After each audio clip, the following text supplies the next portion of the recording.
안녕하십니까, 박병입니다. 조선 사설에 이런 내용이 실렸는데, 우리 지금 북한에 우리 젊은이들이 가서 우크라이나 전쟁에 투입이 돼가지고 굉장히 많은 지금 사상자가 난 걸로 알고 있는데, 또 이런 면도 있습니다. 10년 육지를 밟지 못한 북선원, 아무리 노예라지만 이런 이제 제하로 정리를 해놨는데 가슴 아픈 얘기인 것 같아요.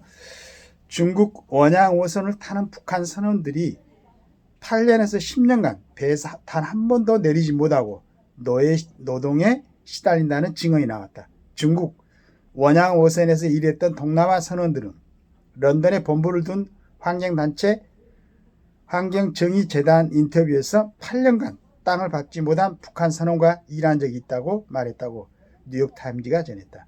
북 노동자는 최대 10년간 이런 식으로 원양어선을 탄다고 한다. 7년간 아내와 단 한 번도 연락하지 못했다는 북선원과 일했다는 증언도 있었다. 이게 어떻게 그 인간들의 생활입니까? 이런 생활인데 저 친구들은 핵을 개발하고 박수치고 지금 사진에 남아 있는데, 북선원 이방에서 배에서 내리면 탈출할 가능성이 있기 때문일 것이다. 휴대전화 소지도 금지된다. 배에서 하루 5시간에서 6시간만 자고 일하지만 제 손에 떨어지는 돈은 거의 없고 바로 북한 정권으로 송금된다고 한다. 보다 못한 선주가 월 $50를 준 경우가 있다고 한다. 역사상 사람이 10년간 배에서 내리지 못한 적이 있었나? 아무리 북한 주민들이 노예라고 해도 이것은 상상하기 힘든 지옥이다. 그 북한을 지금도 추종하는 사람들이 있다고 전번에 보니까 그 재판 15년형을 받은 민주노총 소속의 사람도 있었습니까?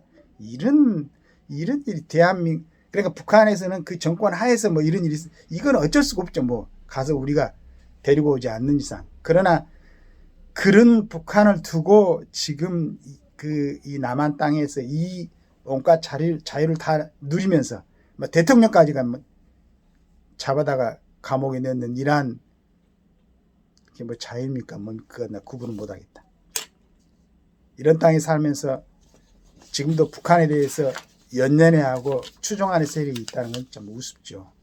그런데도 북선원들은 쉬는 시간이면 김정은 연설 동영상을 보고 정자세로 서서 북한 국기를 보며 노래를 부르기도 한다. 태어날 때부터 세뇌를 당해 노예가 자신이 노예인 줄 모른다. 서로 사상을 감시해야 한다. 가족 걱정에 꼼짝달싹할 수 없다.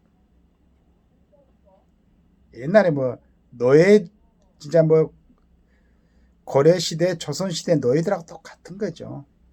그보다 훨씬 못하지. 그 사람들은 땅을 밟고 육지에서나 살았을 거야 아마.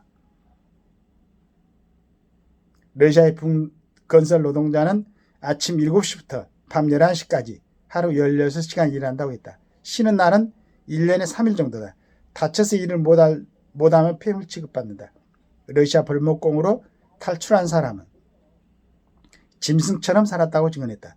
중국의 북노동자들은 벌집 같은 곳에 갇혀 지낸다. 여성 노동자는 성적으로 학대당한다. 월급은 업종 지역에 따라 $500에서 $3,000인데 80에서 90%를 충성자금 등 각종 명목으로 북한 정권에 빼앗긴다. 북노동자 해외 고용은 유엔의 대북제재 위반이지만 중국, 러시아는 무시한다. 중동 등 국가는 중국 업체가 북노동자를 쓰는 걸 알면서도 모른 채 한다. 그 사이 전 세계로 송출된 북노동력은 10만 명이 이를 것으로 추산된다. 러시아 파병 북한군도 김정은 군고를 채우고 있다. 김씨 양조의 또 하나의 본질은 노예 무역상이다. 이렇게 되어 있습니다. 감사합니다.